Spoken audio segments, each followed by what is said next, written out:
As talks of cabinet reshuffle intensifies.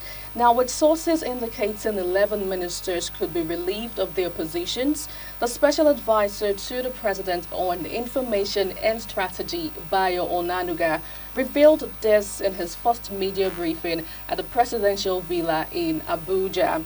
Well, several ministers are under scrutiny for their perceived lack of performance, mismanagement, or failure to address the pressing issues within their portfolios. Now, if undertaken, the reshuffle would be a strategic move by Tinubu to realign his administration with its core promises of economic revival, transparency, and of course, effective governance. Now, this official confirmation of the cabinet reshuffle comes after months of speculation since Tinubu's first anniversary in office. And of course, just as Evan said, today right here in our Lagos studio, we are going to be talking about the planned cabinet reshuffle, taking a critical look at the key expectations that you should be looking forward to moving forward. And of course, joining me this morning right here in Lagos to talk critically on it is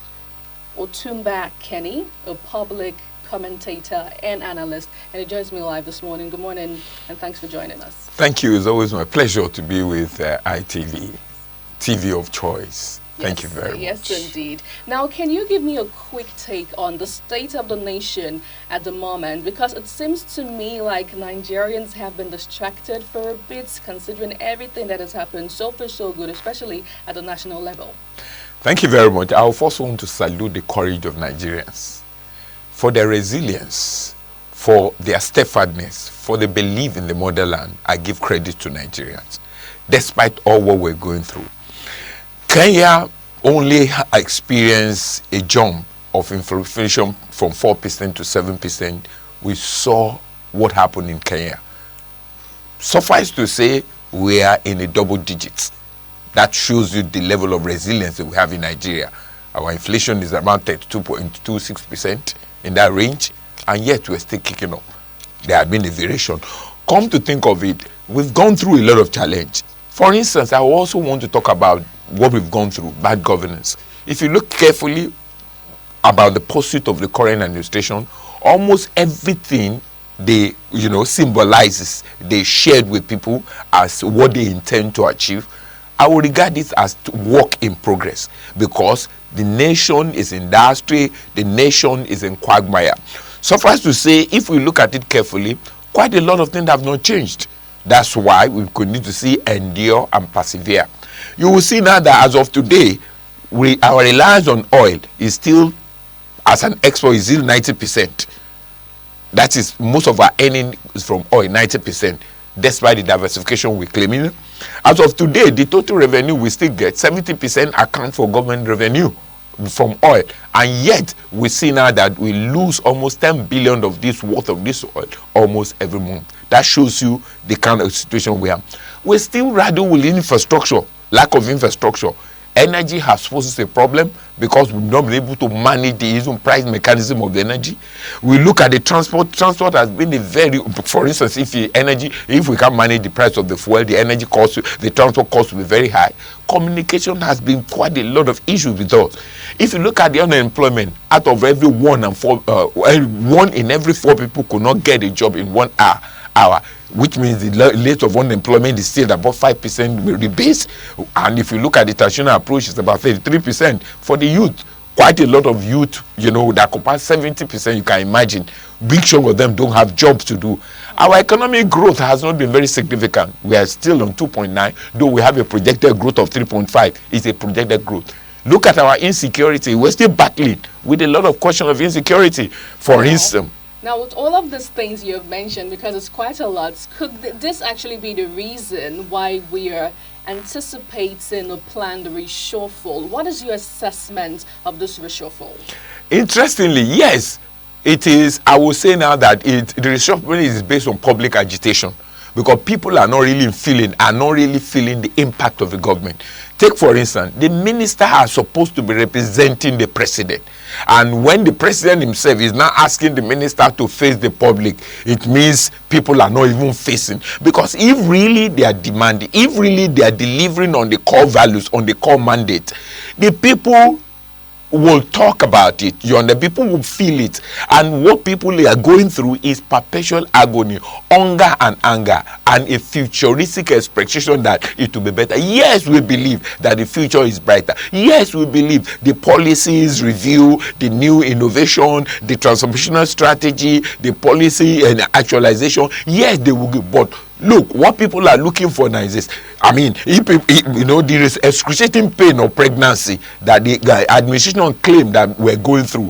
What if people is going through excruciating program and they're still kwashoko? What is the essence of giving back? What the assurance that by the time everything comes aboard, it will be an Eldorado? So that is the public agitation of because they are not feeling the impact of the government, despite quite a lot of what is happening, despite a lot of intervention, despite a lot of our appreciating debt. Our debt is almost 120 trillion, and we inherited 70 from May 29, 2023. To the best of my knowledge, we are now over 120 trillion now, which means the debt gap is very huge. A question of over 40 trillion, and yet people have not felt the impact.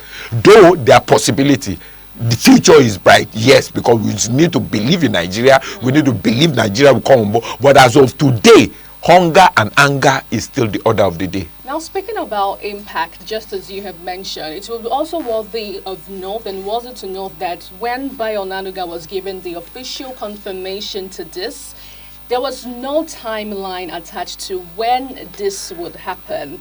Now, there are those persons who feel and believe that the timing of this thing is really, truly not pure. I mean, just because of the fact that they've just been 1 year on board, and maybe Nigerians should give them more time to prove themselves truly. What do you think as regarding the timing of this particular move? Do you think 1 year is enough to judge the scorecard of some of these ministers we have? Let's be frank, 6 months is even good. Is even too adequate to judge, because the money shows the day. If you look at his time schedule, the present administration have not met with any time schedule at all. In fact, if I want to rate them, I would want to rate the present administration as being poor in terms of meeting up with the time structure. Take for instance the refinery coming on board, producing the production of the crude in the refinery has been upturned over 7 times. That gives an idea. For instance, which means if you look at it, the time sequencing has been a very huge problem. And also, a house that is divided against itself. You can see what is happening about communication and strategy. We saw the last spokesman being against the president. So you find that the house has been divided against itself for some time. So communication has been extremely very poor to the people. And the time and the scheduling has been is not in order.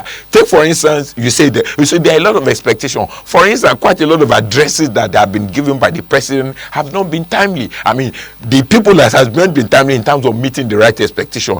It is true because of the pain that people are going through. Take for instance, the president himself appreciates the fact, he even confirmed the part that he knew that Nigerians are going through excruciating pain, but there is a hope for the future because of what he's doing. We give kudos to him for being audacious in this one. But you see, being audacious is quite good. Being audacious is good, but look at it carefully. If you're audacious, but most of the policies are repulsive and reactionary, it means that being audacious only open up to a little of opportunities. That yet there will be a change, but when change is not felt, it means that people tend to be doing a reactionary tendency. People tend to be repulsive, which means there's a lot of missing link. And the missing link I see in this now is purely the president representation across different ministry, and a lot of research has been conducted to actually validate what we're saying. Now, take for instance, the African Polling Institute conducted the sample inspection survey in 2023, and it cut across 36 states to give them, and out of which it consists of different ethnic groups. Are you talking of Yoruba and Hausa, which is about 25%, Yoruba 20%, Igbo 20%, other tribes 35%, which means all inclusive. And the outcome of this shows them 84 are dissatisfied about the current state, which means majority of the people are really dissatisfied about what we're going through. 81% believe that we're going on the wrong direction. Why? Because 36% believe we're living in hunger. If you look at it, the lack of basic need, 28% confirm lack of basic need, and also unemployment has reached a very high, 13%, shows 13%, and insecurity taking a toll, and power too. Inavailable power, you can see the tendency of band A, band B, and people like, and where can we move from a consumption to a productive nation if people cannot guarantee power, if the cost of energy is high? That shows clearly. And if you also look at it now, 78% of these people sample clearly show they are dissatisfied with the performance of the current president, whereas 49 actually affirm that is very poor, aware very, very poor, and 29% actually show they're poor.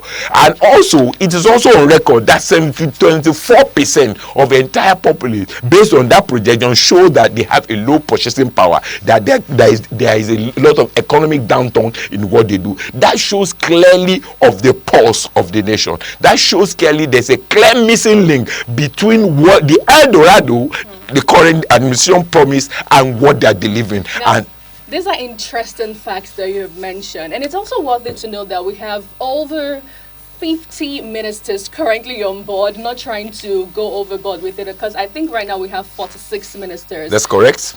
In the cabinet, and you spitting out all of these facts shows that really enough things hasn't been done regarding the good governance and all of the things that the President Bola Tinubu administration promised to Nigerians coming forward, into this government. And it begs the question of how they were selected to key positions. What were some of the criteria that were used to pick out all of these persons to come on board?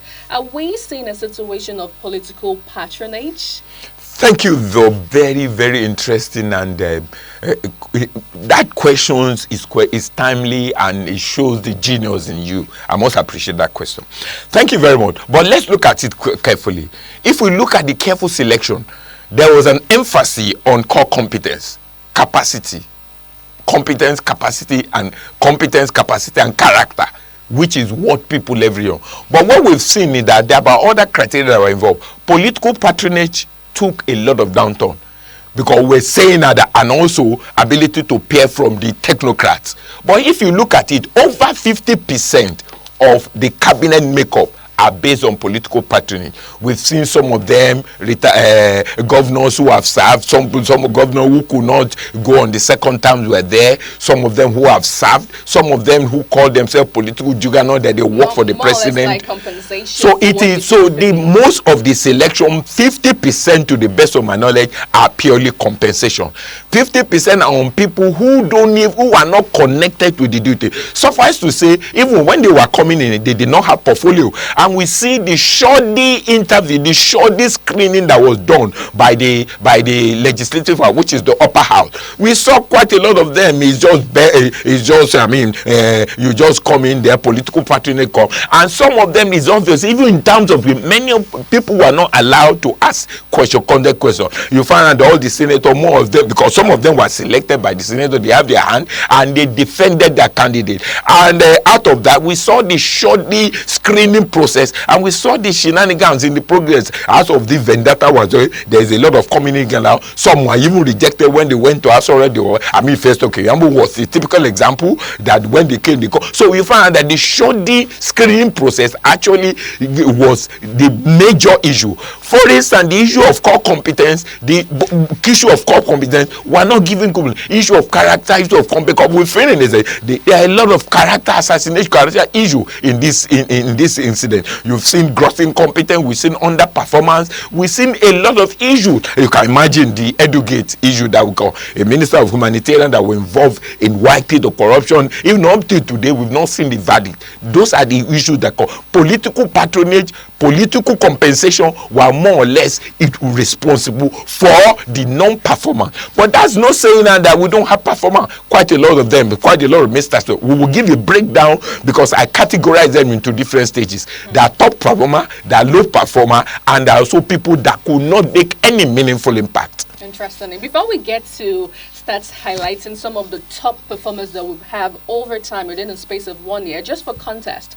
because according to the Guardian newspaper, they came out to say that at least 11 ministers would be dropped from their speculation. And we also get to see that the former Minister of Works and Housing, Babatunde Fashola, is noted to have been identified as a likely replacement for Bajabe Amila. Now, if he declines the offer, the current principal secretary to the president, Hakeem Moody Okonla, has been identified to fill the void. The Minister of Finance and Coordinating Minister of the Economy, Wale Edu, is also expected to get a junior minister in the person of the Presidential Fiscal Policy and Tax Reforms Committee, Mr. Taiwo Oyedele. And of course, while decisive action is likely to be taken on the Minister of Humanitarian Affairs and Poverty Alleviation, Betta Edu, insiders note that the ministry might be scrapped. Now, talking about this Ministry of Humanitarian Affairs, a lot of things, a lot of scandals, a lot of drama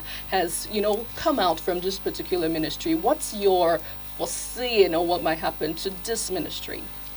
My foreseeing is that it should be restructured. You can't cancel it completely because issue of humanitarian affairs is imminent because of the extremely bad governance that we've seen, because of the extremely poor because of the structural deficiency, dysfunctionality in our leadership structure. Basically, at the subnational level, is even worse. Because the poverty that we have is intense. Poverty is in the north is in 90-something%. Talk less of about 40-something that is in the south. So intervention all over the world, let me be frank with you, there's a lot of intervention. So you cannot scrap you can only restructure it, rejig it. It is not going to be poverty. You can show humanitarian affairs. All over the world, humanitarian affairs is still there because fingers are never equal. So that would the best way, but the intention of establishing poverty elevation and humanitarian is good, but it has always been from day one. They say if the foundation be destroyed, what can the righteous do? From the one, the foundation has always been a corrupt tendency. The foundation, you can imagine the minister, even the substantive minister that were involved, was involved in large-scale corruption, about 40-something billion in the last administration, because the whole humanitarian that came was an offshoot of the last administration, and the minister in charge was involved in about 40 billion. That tells you the kind of that can tell you kind of idea. And also that also rubbed off on the new minister that came. We thought there would be a radical change, but we're now seeing that it is handover from one corrupt tendency to another. That shows now that people have a poverty mentality. There's a difference between when you are an intellectual and you have the poverty of mind. That shows now that if you are supposed to care and you have poverty of mind, people who are involved in corruption are well-educated people. It means that they have a poverty of their mind. They might have good sense of reasoning, but when they are now Nigeria to happen to them. So in my own case, I believe it should be restructured, it should be reorganized, it should be repositioned, and it should be based on result oriented, because you cannot remove it. It's more or less the nerves of because government policy, before it gets to the underprivileged, it takes a long time. But how do you go? So palliative is all over the world. Subsidy is all over the world. There's subsidy. There's no country that can survive without giving subsidy to its people. In fact, trillions of naira are being spent on regular basis to sustain, because this is the only thing that guarantees what we call an egalitarian society, a balanced society, a society that care. You understand? That shows that we need to increase our tax safety net. And coming to what you've just mentioned concerning them, I see most of all those things as a shenanigan. When people begin to preempt that it will happen, let me be frank with you, most of what will happen is a guided affair. It is public expectation, public agitation, which to the best of my knowledge might not reflect the true situation of things. So it is good for people to have agitation of a change, to make suggestions of who they want, but the heartbeat of what to do still lies with the president. And I'm not seeing I can see a reflection of a change, a yearning for a change because of the public dichotomy, because of the dysfunctionality in the public, because of the poverty and arrogance that people are going through. Look, there are only two levels in Nigeria now as of today. It is people who are monumentally rich and people who are monumentally poor. So we do not have middle class anymore. Middle class has been completely eroded in the sense that people who are monumentally rich are people that are connected with the government. So we see them as part of the government, because in every committee that is set up, these people repeat themselves. I mean, I don't want to start mentioning them. These people who are monumental, who control the economy, repeat in almost every committee that is set up. So we regard as part of them. So which means the middle class has completely eroded. You can imagine with 74% of the people in Nigeria have no purchasing power. And you can see the naira devaluation is over 70%. Look at it now, which even at the beginning of when there was a handover from one to the other, if you have 100 naira, you will have lost, if you have about 70. So if you have, as at that time, 100%, you will have lost about 70% of value. So most of the gains we thought we had are because of the naira devaluation. Is not the true reflection of the true gain from the real sector. Now, in your own view, who are those persons you feel would get possible reshuffling? Who are those persons you feel will get out of the system and, get a replacement? And also, who are the top performers you have seen over time? Because I know there's been debate on this on social media. A lot of persons have added their voice to it. And I remember categorically some persons coming out to say the Minister of Interior, Olubunmi Tunji-Ojo, has been doing exceptionally well in his own, area of specialization and all. So can you mention others? Thank you very much for that. I will categorize the whole exercise into three stages. One, we have people who we call top performer. At least those ministers shows on the clear understanding of their mandate. Even though we're not aware of their core mandate, it was not made public. We don't know the performance agreement. We don't know the performance indicator. But we can feel what they're doing by what people experience. I've broken them into three stages. The first, the top minister, out of these 46 ministers, only 7 of them are in the category of being top performer. Only 7 out of 46. That's pretty low. It's low. Yeah, that's why we're not feeling the impact of them. In that one, we have other 8 are low performing. They are performing, but it's below expectation.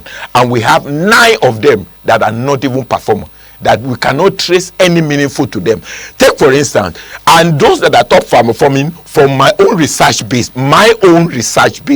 I can rate them above 50%. Maybe they are in the 60-70%. In terms of what we're seeing, we are not aware of the mandate given, but in terms of what we can see, what people can feel, how they've been able to implement project and proceed and review the project. First on the list is the Wike. We've seen what Wike kind of restructuring that he's doing in Abuja, kind of providing infrastructure that he's doing, enabling restructuring and rejigging the entire repositioning. For instance, FCD administration, they've been able to cap them out. The head of service is there. These are things that were not there before.